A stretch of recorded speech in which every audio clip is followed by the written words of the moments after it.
Welcome to Men Are the Prize, the podcast. How are you? I hope you're doing well, man. I hope you're having a good week. I hope if it wasn't the best week, you're able to maintain and strive and survive and keep going. This is a very special episode for me in many ways. This is the final episode of the season, and I wanted to make sure that it came out around an important day for a lot of us men, Father's Day. And when I came up with this podcast, this is going to be a safe space for men. We're going to talk about our issues. We're going to do whatever. And in my mind, it was going to be only men talking. Two men about men for men. But as with life, things don't always go the way we expect. I was lucky enough to be, somebody, Carla, who we'll meet in a minute, reached out to me with an idea, with something that really is something us fathers deal with. And I'm like, this is such a good idea. And she's going to be on. This is going to be the first female guest on Men of the Prize, the podcast. And before I get to that, I'm going to kind of give you a little something for me. This is a Father's Day pod. So you've listened to this podcast enough to know I've got 4 kids. I'm a stay-at-home dad with 4, a son and 3 daughters. The first 2 I wasn't around for. They're from a previous relationship my wife had. The last 2, I was there. So both girls. And I was there when each of them came into this world. The first one I saw, her name is Sienna. And obviously it's a special moment when you're dad and you see your child come into the world. And I was there and I held her. And I slept on that uncomfortable chair that night. I didn't go home. I wanted to be there. But everything worked out and everybody was healthy and we went home. And for 6 months, Sienna hated me. She would not deal with me at all. She wouldn't let me feed her. She would cry when I did anything. It was the worst feeling in the world. Because I went from the high, oh my God, I'm a dad, to the low, like, my child doesn't like me. Now, obviously, it's nothing personal. It's a baby. I haven't done anything to her for her to not like me, but it still felt really bad. So when we become fathers, there's a lot that we go through. There's a lot of emotional ups and downs. Sometimes the babies are just mama. Hey, they're getting breastfed. I'm sure I was the same. It took me a while, but I got past it. But that's just one of many issues that may happen. And we're going to talk about another one that some of us fathers deal with, a lot of us, when we have a child and all of a sudden we aren't the center of the universe. Somebody comes in and takes our place. And we're going to talk about it. And we are going to talk about it with Carla Crivaro. And here's her biography. Carla is a trauma-informed and certified sex, love, and relationship coach. She works with men and women internationally to experience delicious sex. I love delicious sex. That's so great. Profound love and authentic relationships. Carla is currently creating awareness about how men can feel isolated, rejected, and miss intimacy with their partner when they enter into parenthood. She has named this phenomenon the forgotten father. I introduce you, Carla. Welcome to the podcast. How are you? I'm really well, Harvey. Thank you so much for sharing also your story at the beginning. You know, I really felt for you and how that sort of feeling of rejection, because even though we know cognitively that of course the child wants to spend time with mummy. Right. You still feel that and you still experience that. And so thank you for sharing that. That means a lot to hear that for me, but also I imagine for the men listening, because no doubt there'll be some of them listening now that are thinking, oh gosh, I had something similar, or this happened to me. And for me, this is what today's conversation is about. It's about making men aware that these things happen, these feelings exist, and it's quite normal. And, there is a way to support yourself through that. Definitely. This is going to be an important conversation. I remember this with my daughter, because I think for me, and just as the last time I'll talk about myself, we lived in New Jersey, and my wife, obviously, when you have a child that doesn't talk to the other parent, she's pretty much it. She needed to get away, and she drove to DC, Washington, DC, which is about a 4 to 5 hour drive from where we were, to drive and come back, which means I was with Sienna. This child would not let me feed her. She cried almost the entire time. It's almost 8 to 10 hours where she was there. I had a bottle, I had breast milk, I warmed it up, it was everything. And she would not deal with me. So it was one, I'm like, what am I doing wrong? Two, she needs to eat. It's just an emotional roller coaster. And clearly it's nothing compared to, what a woman goes through coming into this world, having a child. But it was definitely not the introduction to fatherhood that I expected. So it was definitely a surprise. But she's now, we're cool. She's 12. We're all good. I don't remind her about that. I do remind her whenever she's, you give her a guilt trip for a second, but we move on. But that was just my story there. If you've listened to this podcast before, you know why it's called Men Are the Prize. Is because I like those letters in the word prize. So I take those letters, I give them characteristics, and then we talk about it. It's going to be different because we have a woman here with us. Fantastic. We're going to change up the letters, and we're going to use those letters to talk about the forgotten father. Before we start, though, last thing, I love a good quote. Here's my quote before we get started.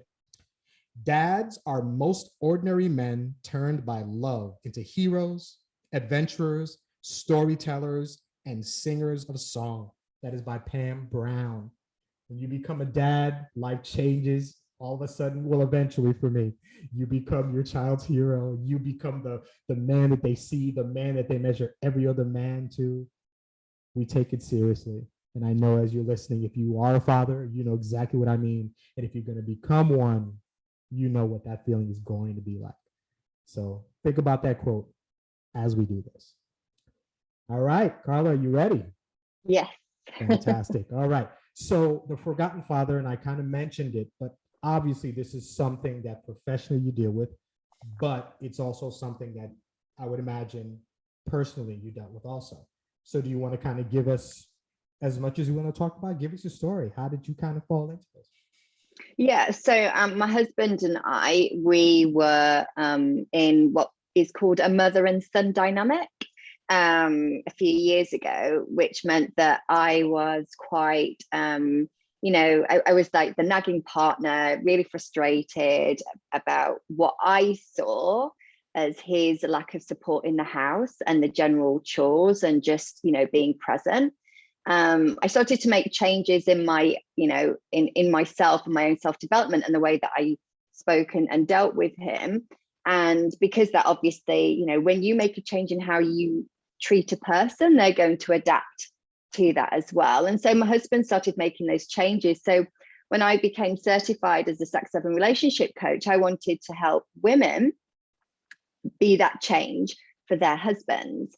So, giving them that space to, make mistakes. So, for example, a big one was, you'd ask a man to do something around the house, they do it wrong, and then you just criticize them immediately, forgetting that, I used to also make the same mistakes. It's just from a lot of practice that I wasn't making them anymore. So a lot of it initially was educating women, of actually giving men space to make mistakes. And because I was talking quite a lot about this mother and son dynamic, I started having, men reach out to me, understanding, as I was trying to explain to the women what the men were feeling based on the conversations that I'd had with my own husband. Yeah, men were starting to really fully identify with what I was talking about. So, a lot of the men that come to me are, as you said, at the beginning, feeling isolated, rejected, and missing intimacy with their partners, because for a lot of men, the only access to intimacy that they have is with a woman. Men are conditioned from a young age to keep their emotions in, to not express themselves. If you want to be a real man, you have to behave in a particular way. There's this sort of like idea of the man box. To be a man, you need to fit in this idea of what a man is. And, this creates a real problem, because when men are in a situation where they're struggling, they just don't know how to, first of all, speak to anybody about it. They don't know how to communicate, and they don't know how to ask for help.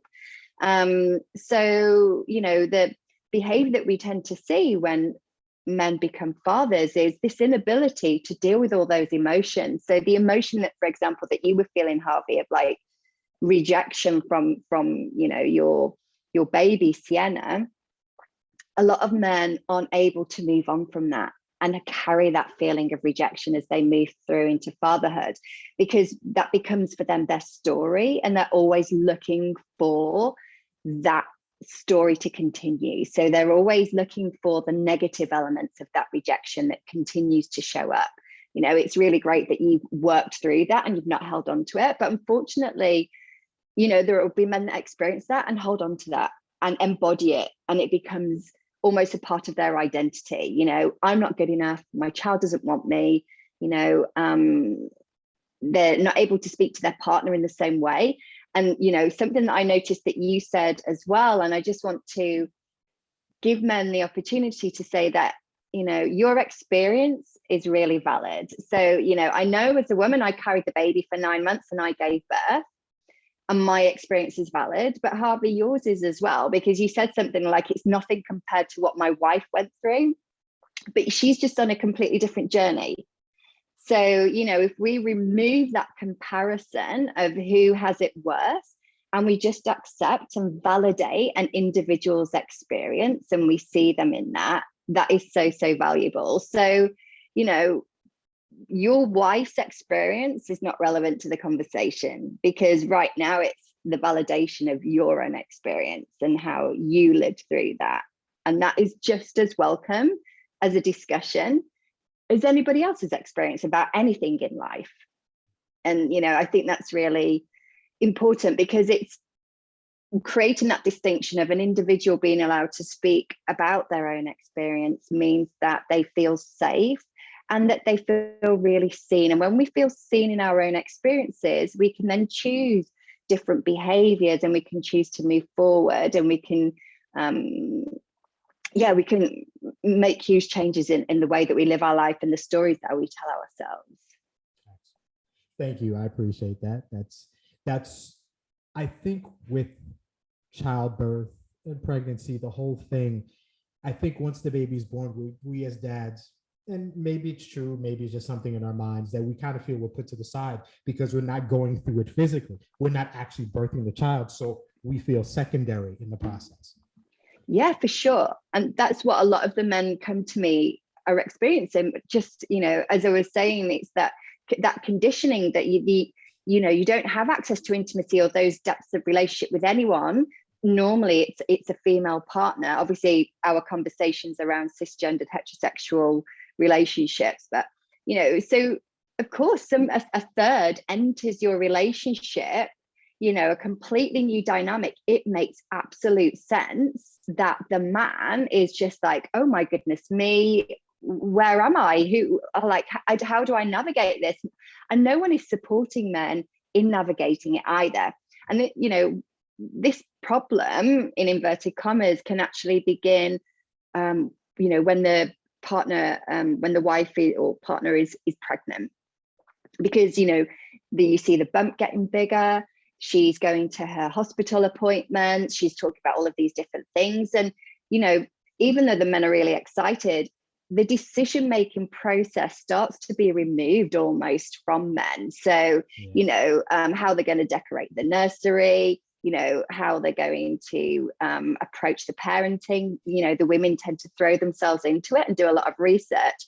And so, for me, a lot of it has also been educating women around the forgotten father on, well, if the man isn't helping out in the way that you want to with regards to the baby, how much of a decision process, how involved in the decision making process has he been in, for him to be able to feel empowered enough to want to partake in whatever it is that you've decided. Maybe what you say is completely valid and they will agree with it, but if you never give them the option to make a decision, so for example, buying a pram, while pregnant, if you just go and buy it and you never get the man involved, you're gradually removing him from the conversation, and it makes it even more difficult when the baby's born and the baby is attached to the mother, for a man to sort of, in a way, be involved. And then we are not taught to communicate one of the biggest issues that the men that come to me have is, how to ask for what they want. One of the very first things that we look at, first of all, is boundaries, because of the situation that the dynamic has become. The women quite often will speak to the men in quite, a disrespectful way. And, I'll be honest, I did exactly the same. So, I hold my hand up, and that was also me. So the very first thing that, we're working through is giving men permission to have boundaries, to say, I want to listen to what you have to say, but I won't allow you to speak to me in that way. And that in itself is massive. And for men to step into those boundaries in the most respectful, loving way to their partner as well, is huge. And it creates a completely different dynamic in how the couple relate to each other. And then the next step is, what does the man actually need in the relationship? Because, as a woman, as a mother, I never looked at my needs. And we just think in some way that the men are looking at their needs. But when they come to me, it's very clear that they don't have their own desires. They don't really know what they want from their relationship. So, helping them find those wants and needs is really, really important, so that then, with the skills that we work through together, they learn to be able to communicate those to their partner. Excellent. All right. This is interesting. Okay. So what I'm going to do here is I'm going to change these letters up. I'm going to same letters, different words. And hopefully we can kind of go through a little bit of the process when Carla has a man come to her who is a father in this particular situation. And we'll go from there. So as usual, the first letter in P.R.I.Z.E is P, and the word is purpose. So what do you think your purpose is when you're talking to a man who's coming to you, who I guess exhibits, the characteristics of the forgotten father? The very first thing, my purpose is to listen. One of the reasons being is they've not had that opportunity. I do get men that have come to me and previously been in couples therapy, and because they tend to be in that mother and son dynamic, the therapist or the counselor, who's often a woman, tends to sort of take the blame onto the man because he's not doing enough around the house. So, they've had this constant story of invalidation. So the very first thing, the purpose that I have, is for them to feel safe and to be able to speak and express what's going on for them in a place that feels supportive. How easy is that for the men that you see? Well, one of the very first things that I say to the men who come to me is that they are very welcome to cry. And I always check that they got a glass of water and some tissues. And when I say that, they say, why, am I going to cry? And all the men that come and see me cry, because we're touching on really intimate things. So sooner or later in one of the sessions, you're going to cry. And I think sometimes when you give people permission or acknowledge that that's a possibility, their nervous system almost relax, and they give themselves permission to be able to do that. That's good. That's good. That's one of the things my wife is not a fan of. I'm not a crier. It's just not really in my nature. I don't know. I guess I'm stoic, but that's what men were supposed to be anyway. So I've been there to see two babies come into the world. I had a hospital stint. She's had a hospital stint, but we got married. We had vow renewals. Like, you don't cry for anything. You need to come into session with me, Harvey. I'll get you crying. I believe you. I'm flying out. Okay. But I think it's interesting. I think for me, if I were doing this for this specific reason, talking about being a father, one, I'd need to feel comfortable talking because it's a big deal. But for me, I need to be comfortable with who I'm talking to. So the next letter in the word P.R.I.Z.E is R, the word is rapport. So how do you build a rapport with the men? How do you make them comfortable to really get it? Because you can just, hey, you can cry, here's some water, here's some tissues. But how is a guy like comfortable? I'm deep in that couch or that chair, and I'm just bearing my soul. What do you do to make that man that comfortable? A lot of it is listening to what they're saying and repeating it back and reflecting back, and also acknowledging as well why they might be feeling like that. So sometimes putting the pieces together that they might not see themselves, and saying to them, it makes complete sense that you feel lonely if you were in a relationship with somebody and another person comes into your relationship. That makes total sense. And also, as I did before with you, when you were making comparisons to your own experience and your wife's, let's separate that. Your experience is completely valid. However that shows up, your feelings and emotions are completely welcome in this space. So, ensuring that when they are there, they're there for themselves. Because I do see this, Harvey, I do see what you've done is that men will sort of, in a way, make excuses for the partner because she's struggling with this and she has this problem and she has that problem. And my question always comes back to, well, how do you feel about it? And that's one of the most difficult questions that men that have worked with me has said, is answering that question. How do I feel about it? Because a lot of the time they're not really sure. They've been so concerned with not upsetting or rocking the boat, with their partner, that they haven't even checked in for a moment how they feel. It's true. Nobody asks us that. And especially when a baby is born, and we really aren't asked, because how we're feeling, our psyche, our confidence, all these things are really way back. How's the baby doing? Is she eating? How's the breastfeeding? It's a lot of these things that really, so the fact that you get, I know I probably couldn't even answer that question myself. What do you mean? How do I feel? Like, that's the first time I've heard that. So it has to be a difficult question to hear and even harder to answer. So I'm with you. I know I'd be that guy. Like, you really want to know? So we'll keep it going. So we're at I, and typically I don't even put a word for this, but I'm going to in this case. So we know why we're coming to see you, and we've built a level of comfort to speak with you. But I wonder if you have any men who, okay, I can talk to you, but maybe not ready to kind of get into the nitty gritty. Because we can talk about, oh, I don't feel good about this and whatever, but I'm going to use the I for the word as intel. Do you get men who find it hard to like really get into it and give you a situation? Like, this is why I'm really upset. This particular thing happened, and it always happens, and it's always my fault, and I don't know what to do about it. And if that's the case, how do you get that? How do you get that openness from a man? Okay, so the intel, the approach that I use, it's called the body mind. So what we do is we tune into the body. So, they create a goal or a desire that they want to achieve with their partner. They create a full reality where they close their eyes, they immerse themselves in this reality. And then what happens is, within the body, some resistance shows up. So they might get a punch feeling in their tummy or a tightness in their heart.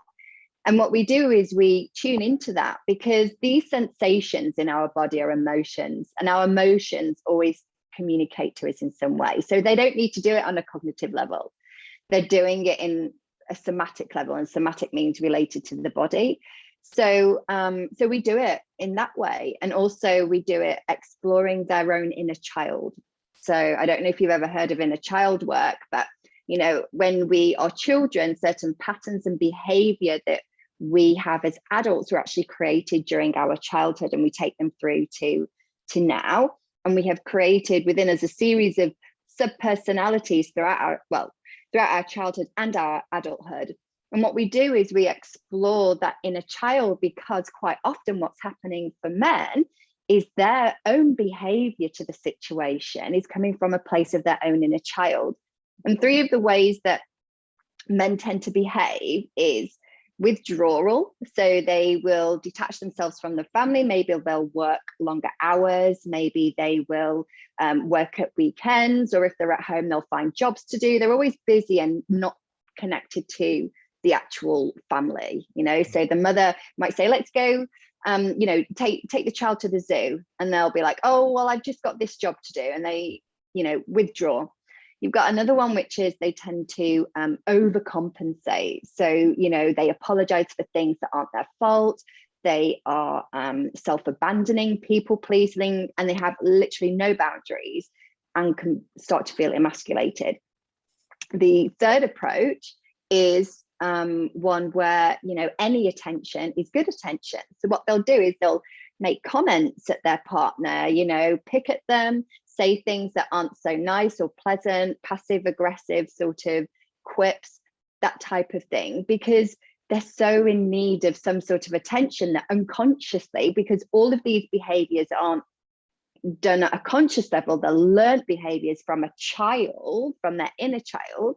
So, you know, any attention is good attention. The problem is with that type of attention that a man is seeking, he then feels a lot of shame because he's upset his partner. And then with shame, because shame is such an uncomfortable emotion, you know, there becomes a bit of anger and resentment. And if we're not learnt to process that, we then project it back out. And who do we project it out onto? Back onto the partner. And then you end up in this sort of, you know, vicious cycle. So tuning into the inner child and how the inner child feels, and giving the inner child a different role or purpose, or even just giving, you know, saying to the inner child, you know, you're not the person responsible in my relationship. I'm going to find another part within inside me, you know, another inner masculine part that can take this role as a father, as a husband, as a partner, as a caregiver.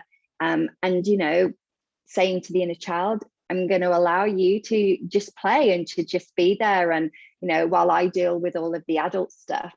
So sometimes this realization from a man that their behavior is something that, you know, is automatic, unconscious, you know, but then knowing that once we bring awareness to it, we can start noticing it and decide to do differently, can be massive. So these elements of intelligence, so really tuning into the body and getting the information that way. And, you know, it's funny because you said, you know, how do you get that information? Because it's really difficult to talk to. And, you know, quite often the men that I work with say to me, you know, when it's coming up to the time that we have a session, Carla, I really feel like cancelling, just because I don't know what's going to come up.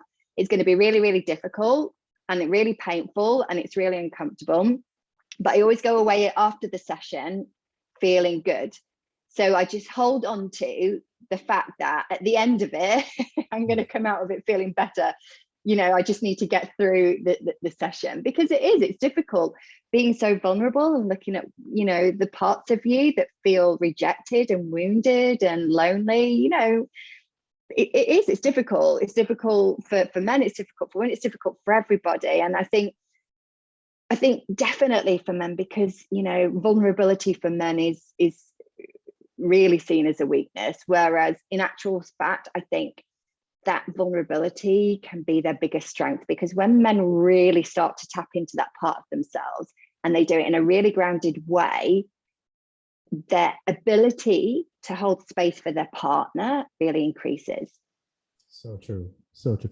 Vulnerability is one of my favorite words. I love it. And it's a big word for this whole season with people I've interviewed. To be vulnerable, to open up, it's hard. And it's so interesting. When men, we're just built, we're physical, we do things, but something that doesn't require a tool, doesn't require, you know, any manual labor, but some work on the inside is a really hard thing to do. We're not really raised to do it. And, you know, that's the case, but to kind of sit down and say, you know what? Yeah, I'm going to let you into my head, into my heart. It's daunting, but like anything, you know, anything that's hard, it's necessary. So I imagine these men leave there, you know, wiping their tears, but feeling good about themselves. And so my question, just to kind of go off of this. So we're kind of going through this with a forgotten father. We have these issues, we have these emotions, we don't really know how to deal with them. If at all, do men take these emotions and do they put them upon their kids? How do they respond to these situations? Do they treat their children differently, maybe subconsciously, because they're not feeling the intimacy or not getting sex or anything? How do some men handle that with their kids? Yeah, well, you know, as we said a moment ago, you know, you managed to, you know, with that feeling of rejection from your daughter, you managed to overcome that. But a lot of men don't. So if you're feeling constantly rejected and you're behaving from a place of inner child, if you think of how a child deals with rejection, they might sulk, they might try to manipulate, they might try to make you feel guilty, and so men can behave in those ways to get that attention. And they will, the three ways that we talked about before, the withdrawal, the overcompensating, and the picking. Of course that's going to affect their children. Their children are watching, they're learning how a man behaves in this world. This is how men behave.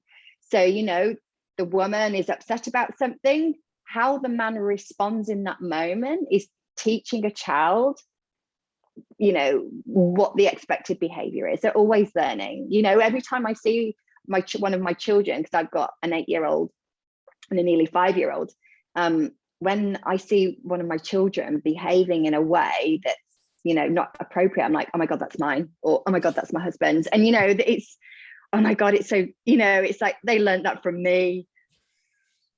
Yeah, you're laughing, there you go. And that's it. And when you start to bring your awareness to your own behavior, and you start to recognize it, and then you see your children doing it, because when we say, oh, you're so like your dad, or you're so like your mom, of course they are. They're watching us. That's interesting. That's it. Because we'll jump on that when a child does something. I know my children are polite. They'll see somebody, they say hi, and we'll be the first to say, that's my kid, that's the way I raise him. But then if my child were to have some tantrum, and then you don't want to claim them. Then that makes complete sense. You got to take the good behavior with the bad too. That's your child. They are very much a mirror of us. That's kind of what I tell my kids. Listen, I send you out into the world, and to a degree, you are my agent into the world. My son, who's 18, when you go out into the world, if you're a gentleman, if you're respectful, people who know you know who your father is and what kind of man he is. So that's a really good point. I appreciate that. You have to keep that in mind, because those aren't my kids when they do something wrong in the world of my life. But I like that. Oh my God. The next letter is Z. The word is zeal. So in a situation like this, I can say I kind of felt it a little bit when your wife is focusing on your child and you're looking for intimacy. It doesn't have to be sex, but it could be a hug or anything, and you kind of lose that drive for a while. Like, I don't know if it's ever going to happen or what's taking so long. So when you're having these conversations, these sessions with men, is part of it trying to get them to want it again? I don't know if it's ever a case where they don't want it, but if it's such a bad situation where they don't even desire it because they don't feel like it's going to happen, is that something you have to work on? To listen, you should want intimacy with your wife. You should want to have sex. You should want to cuddle. Is that something you have to work on when you talk to these men? Yeah. So because I do coaching, it's about looking at their goals and desires, because when people have their own drives and they want to move forward to something because they see it in themselves, they're more motivated to go for it when it's their own goals and desires. But yeah, there are conversations that we can have to see if it's something that men want to explore. And it's interesting that you mentioned the word desire, because desire can be affected for men, especially when they have been present for the birth, because whether it's a C-section or whether it's a vaginal birth, you'll probably remember yourself, Harvey. Everything's happening to your partner, midwives or doctors, everybody's talking to her, she's in pain, everything's going off, and you're like, I am not able to do a thing. And that not being able to do anything is quite frightening. Like, you can't make it better, you can't hurry it up, like, shall I rub her back? Shall I not? If I say something, is it just going to upset her? Is it, like, and even if you've been to hypnobirthing classes and you've had, really great antenatal classes, anyway, the moment that it's all happening, all of that stress that's going through your body, but you're trying to hold it together for your partner because she's the one that's going through it. All of that stress is in your body, and your nervous system is connecting the experience of birth to what's going on in your body. So your body is like, your body needs to remember certain experiences where it feels danger or it feels fear. It needs to remember them to be able to protect us from them in the future. And, just to give you an example, thousands of years ago, we have been wired as human beings that if we see a tiger, we either need to run away from it, or we need to, fight it, or maybe lie on the floor and pretend to be dead. So our bodies behave automatically in a way to danger, and our bodies remember that danger for the future, and it's a way to protect us.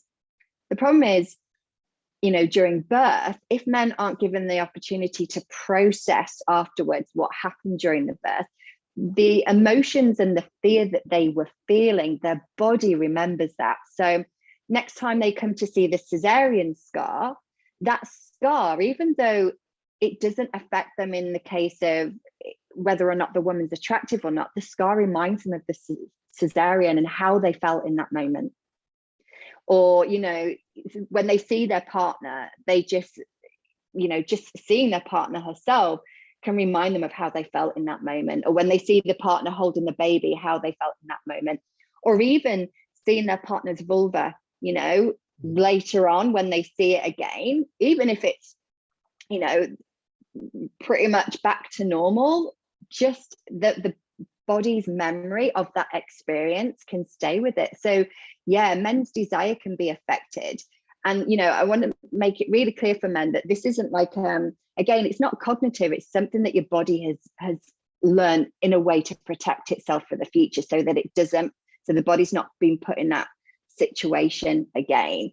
So working, men know that they want to have desire for their partner, but they're just not sure how to get there.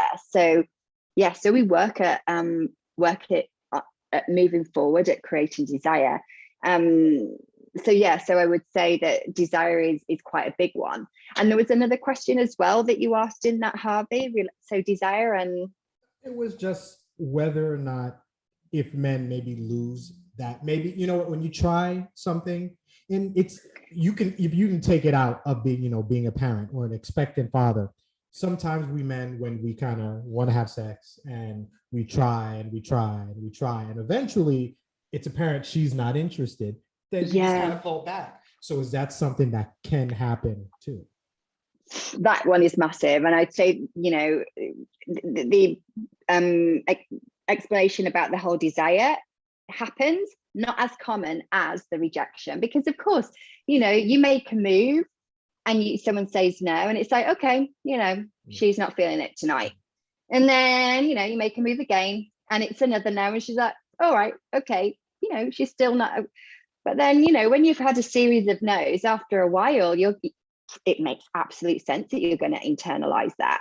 And, from a mother's perspective, having a baby all the time, you tend to feel really, really touched out and really like you need your own space, because you're with a small human all the time. You just I need space. I need to be by myself. I need to reconnect to who I am as a human being, because I'm not just a mother. I'm so many different things.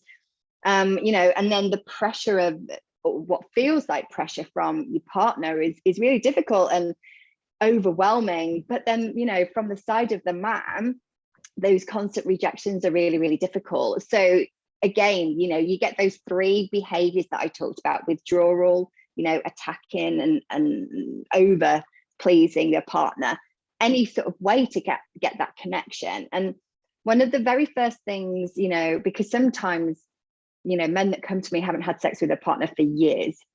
So, you do get people, it's been quite a few weeks or a few months and very irregular, but it's not unusual for it to have been years since they actually had sex.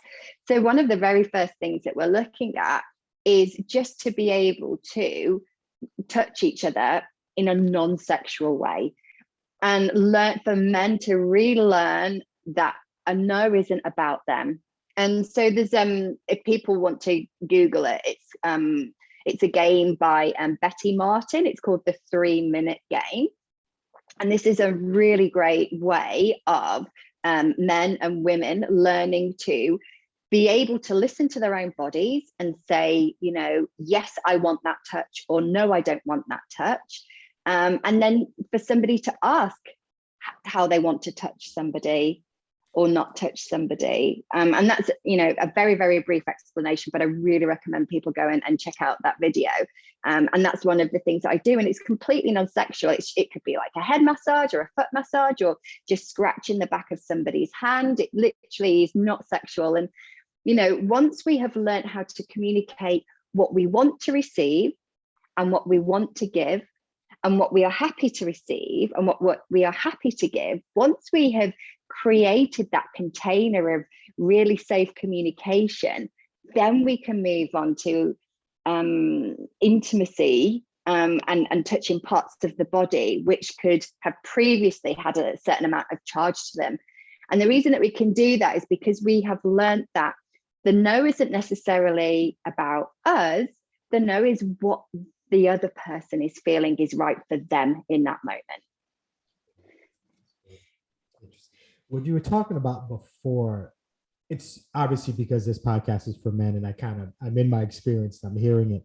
We men are raised to be, I like the word stoic and problem solving and taking care of family and our partner. But as you were talking about it, I find it ironic that you I'm necessary for a child to be born.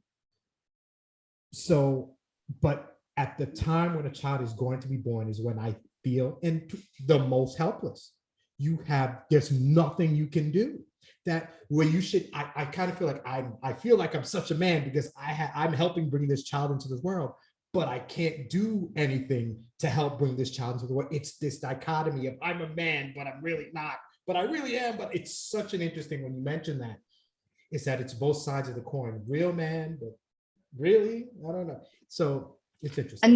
And this is the problem, because, if you don't feel empowered during the birth and the birthing process, you take that with you when you become a father, because already the story you have created from birth is, I can't do it, I can't fix it, I'm not good enough.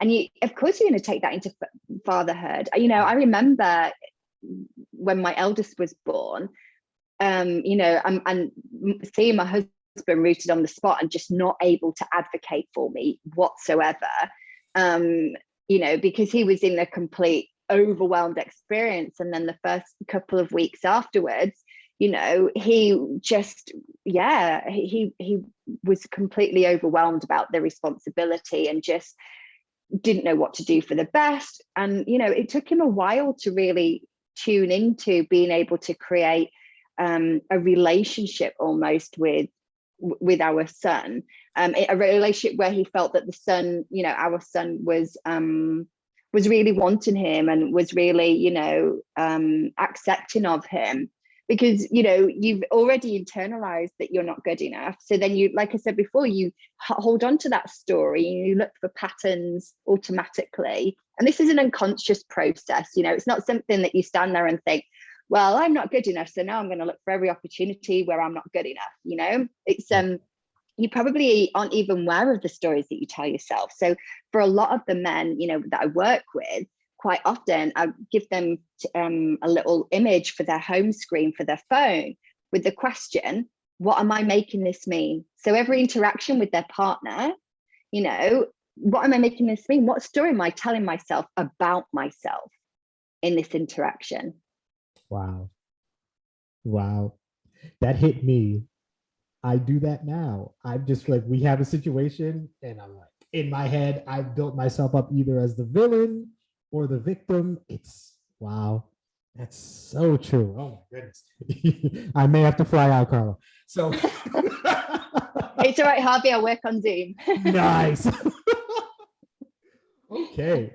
So with that, we hit the final letter in the word prize. It is E, and it is expectations. So obviously the situation is the same, but the men you talk to are different.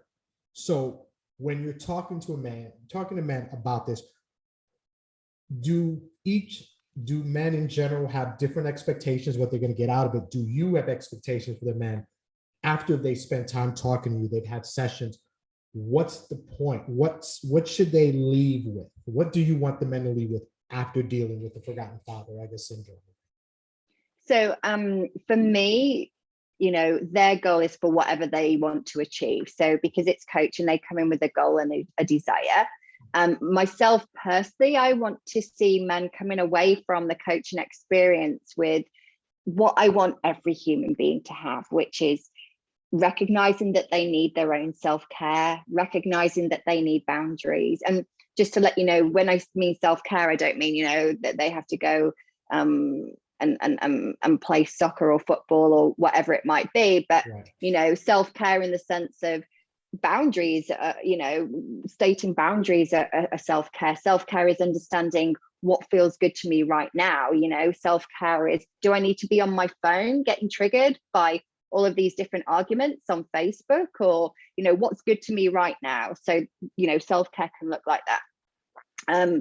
You know, my expectations and my hopes for men, you know, when they leave, is that they have tools that they're able to communicate better with the partners that they have, that they're able to listen, and they're able to listen in a way that they're not replying automatically, that they're actually letting it sink in and acknowledging that when somebody is talking about how they feel, that it might not be related to the man himself, they're just expressing how they feel in that moment.